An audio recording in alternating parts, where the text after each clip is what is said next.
Officer ఉంటాడు, మండలంలో MRO ఉంటాడు. రేపు ఆయన కొంతమంది నామినేట్ చేస్తాడంట. నామినేట్ చేసి వాళ్ళు లెక్కలు రాస్తారంట. వాడు లెక్క మార్చేస్తే మీకు లెక్క లేదు, ఇంకా ఇది అయిపోయింది నీ భూమి. ఇది ప్రమాదమైన యాక్ట్, ఇది మామూలు చట్టం కాదు. అంటే వాళ్ళు ఏది రాస్తే అదే చట్టం. ఒకప్పుడు బ్రిటిష్ వాళ్ళు ఉండేవాళ్ళు, వాళ్ళు చాలా పర్ఫెక్ట్ గా రికార్డులు మెయింటైన్ చేశారు.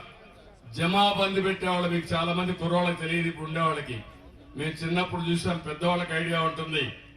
అప్పుడు జమాబందీ పెట్టి సంవత్సరం ఒక్క రోజున మన ఊర్లో కరణం మున్సిప్ ఉండేవాళ్ళు.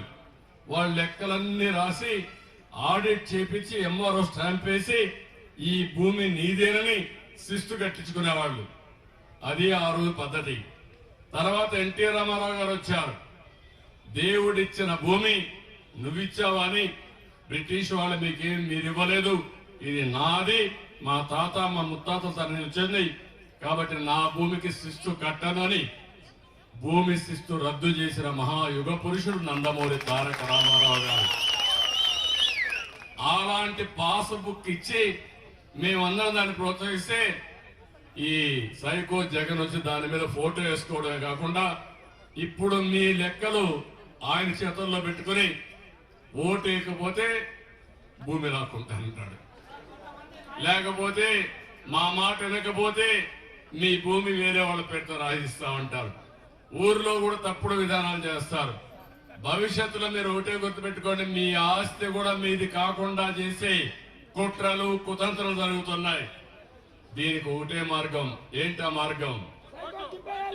ఏంటి మార్గం?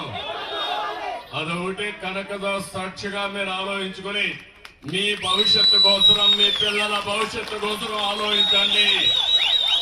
భయపడితే బానిసలైపోతాం. తిరుగుబాటు చేస్తే విజయం మందే, ఏం అనుమానం అవసరంలా. అందుకే నేను కోరుతున్నా, వెనుకబడిన వర్గాల పార్టీ తెలుగుదేశం పార్టీ, అందుకే నిన్న రిలీజ్ చేశాం జై హో బీసీ. అందులో ప్రధాన పాత్ర కొరబ ఉంటుందని మరొకసారి మీ అందరికీ నిధులు పెడతాం, ప్రత్యేక బడ్జెట్ తీసుకొస్తాం, ప్రత్యేక ఫోకస్ పెడతాం.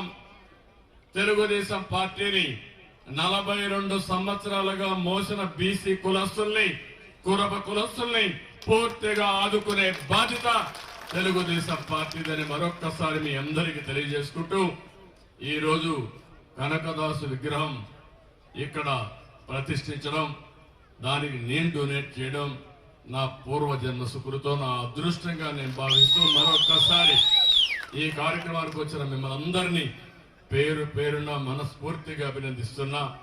ఇది ఒక స్ఫూర్తి.